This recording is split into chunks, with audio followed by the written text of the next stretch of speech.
நமஸ்தே ஸ்கந்தா சிந்தி யூடியூப் சேனலில் இன்றைக்கி நம்ம விஷாரத் பூர்வாத் ஃபஸ்ட் பேப்பருக்கான இம்பார்ட்டன்ட் லிஸ்ட் தான் இப்போ பார்க்க போகிறோம். வரக்கூடிய ஆகஸ்ட் 2025 எக்ஸாமுக்கு தமிழ்நாடுக்கு இம்பார்ட்டன்ட் லிஸ்ட், அதாவது தமிழ்நாடு, ஆந்திரா, கர்நாடகா, கேரளா எல்லா ஸ்டேட்ஸுக்குமே இது இம்பார்ட்டண்ட்டாக இருக்குது. சென்னை சிட்டியை தவிர ஃபஸ்ட் ரோமன் ப்ரோஸ் இஆர்சி ஒரு 9 லெசன்ஸ்க்கு படிச்சுக்கோங்க.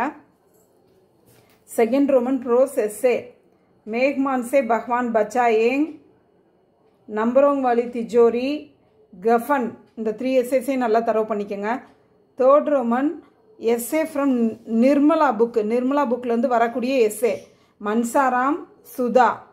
ஃபோர்த் ரோமன் டிப்பனீஸ் ஃப்ரம் நிர்மலா புக், நிர்மலா புக்லேருந்து வரக்கூடிய டிப்பனீஸ் கல்யாணி, பண்டித் மோட்டேராம், சியாராம், புவன் மோகன் சின்ஹா, ரங்கீலிபாயி, रुक्मिणी.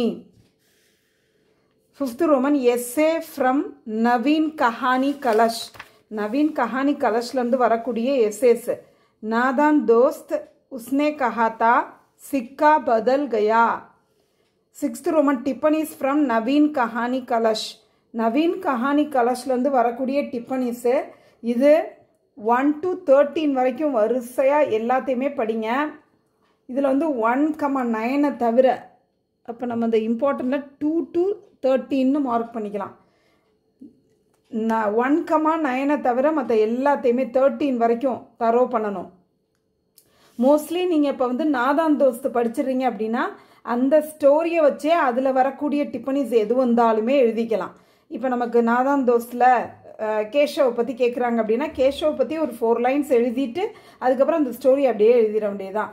உஸ்னே கஹாத்தாலேருந்து கேட்கக்கூடிய டிப்பனிஸ்க்கு அந்த ஸ்டோரியை நல்லா தரோ பண்ணாலே போதும். ஸோ நீங்கள் 3 ஸ்டோரிஸ் நல்லா படிக்கும்போது இதை வச்சே ஒரு 6, நான் அப்ராக்சிமேட்டாக சொல்கிறேன், ஒரு 6 கேரக்டர்ஸ் எழுதிட முடியும்.